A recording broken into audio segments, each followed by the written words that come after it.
স্পষ্ট ধাৰণা চৰকাৰ ব্যৰ্থ হৈছে আমাৰ মন্দিৰ নামঘৰৰ পবিত্ৰতা ৰক্ষা কৰাৰ ক্ষেত্ৰত ব্যৰ্থ হৈছে আগতে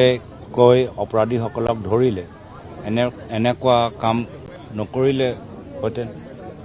ইণ্টেলিজেন্স লোকেল পুলিচৰ যদি অলপ ইণ্টেলিজেন্সৰ ফেইলিয়াৰ হৈছে মই ভাবোঁ আৰু সেইকাৰণে আমি কৈছোঁ বাৰম্বাৰ হোৱাৰ পিছত এবাৰ হৈছে বাৰম্বাৰ হৈছে তো ইয়াতো সম্পূৰ্ণ তেওঁ ব্যৰ্থতা আছে আৰু তেওঁ নিজৰ গৃহ বিভাগৰ সেই পদবীটো এৰি দিব লাগে চাওক বিজেপি RSS যথেষ্ট কৌশলেৰে কাম কৰে আন্ধ্ৰ প্ৰদেশত চাব তাত এনেকুৱা ঘটনাত বিজেপি মানুহে ধৰা পৰিছে তো RSSে কিমান কৌশলেৰে কাম কৰে সন্মুখৰ পৰা পিছত থিয় হৈ এইবোৰ আমি সব জানো সেইকাৰণে মই এই কথাখিনি কোৱাৰ পিছত লগে লগে শংকিত হৈ গ'ল মই যেতিয়াৰ পৰা ক'লোঁ যে বাহিৰৰ RSS মানুহ অসমৰ RSS নহয় কিন্তু আমাৰ সব চিনাকি মানুহ বাহিৰৰ পৰা যিখিনি RSS নতুন RSS বিভিন্ন ৰাজ্যৰ পৰা আহিছে এতিয়া আহিছে নিৰ্বাচন আগত মোহন ভাগৱত যেতিয়া তেওঁ ডাঙৰীয়া যেতিয়া আহিলে আমি দেখিলোঁ তেওঁ কিমান ডাঙৰ RSS সভা কৰিলে বাহিৰৰ পৰা যিখিনি আহিছে নিৰ্বাচন সময়ত তেওঁলোকে পুলিচ থানাত নিজৰ ৰেজিষ্ট্ৰেশ্যন কৰাটো এই কথাটো লৈয়ে তেওঁলোকৰ মাজত এনেকুৱা এটা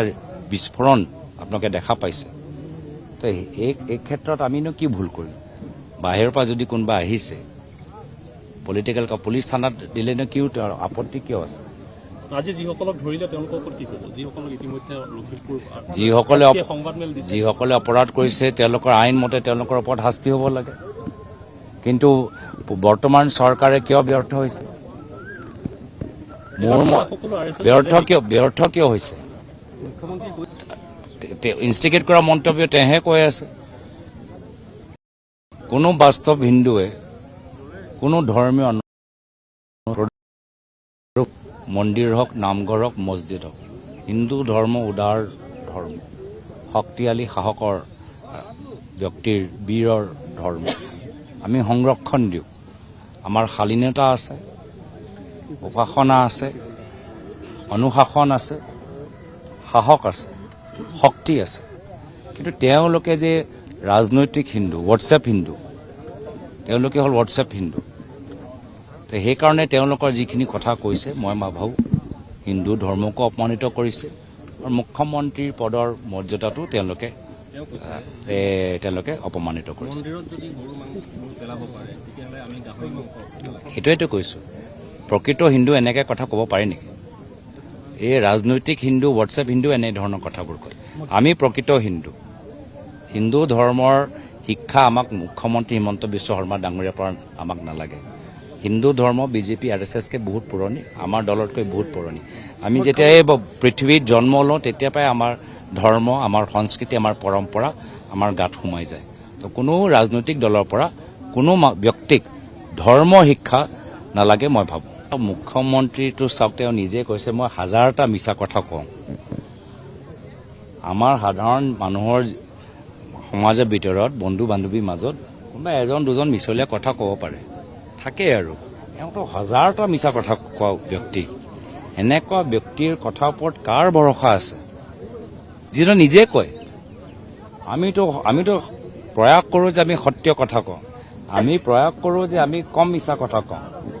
তেওঁতো হাজাৰটা ক'বলৈ আৰম্ভ কৰিছে আৰু মানে গৌৰৱো অনুভৱ কৰিছে এওঁলোকৰ কথাৰ ওপৰত আমাৰ ইমান ক'বলগীয়া নাই মোৰ এটাহে কথা যে আজিৰ তাৰিখত চাৰিওফালে জনগোষ্ঠী জনজাতিৰ মাটি লৈ এটা আন্দোলন চলি আছে আজি চাওক আজি ডিমাচাওত তেওঁলোকে কিমান হাজাৰ হাজাৰ বিঘা মাটি অবৈধভাৱে আদানীক দিবলৈ বিচাৰিছে আজি কোকৰাঝাৰ চাওত কিমান হাজাৰ হাজাৰ বিঘাৰ বড়ো মাটি অবৈধভাৱে তেওঁলোকে বিক্ৰী কৰিবলৈ বিচাৰিছে এটা সময়ত মুখ্যমন্ত্ৰীয়ে কৈছিল যে তেওঁ নিজৰে যিমান মাটি সম্পত্তি আছে সব দান দি দিব সেইটো সঁচা নে সেইটো মিছা যদি উদ্যোগ বহাব লাগে বিজেপি চৰকাৰে যে শ বিঘা মাটি সবতে কিনিছে লখিমপুৰত কিনিছে ধেমাজিত কিনিছে গুৱাহাটীত কিনিছে সেইখিনি মাটি দান দিলেই হ'ল বড়ো কাৰ্বি ৰাভা মিচিং মানুহৰ মাটিয়ে পালে নেকি উদ্যোগ বহাবলৈ আজ সব মাটি যদি মামীয়ে কিনিব মামাই কিনিব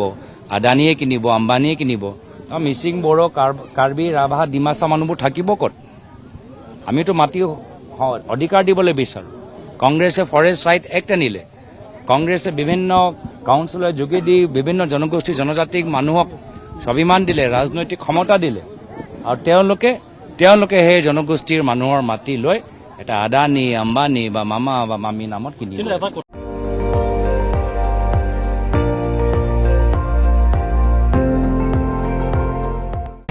আপুনি চাই আছে ND24, সৰ্বশ্ৰেষ্ঠ নহয় সৰ্বোত্তমৰ দৌৰ।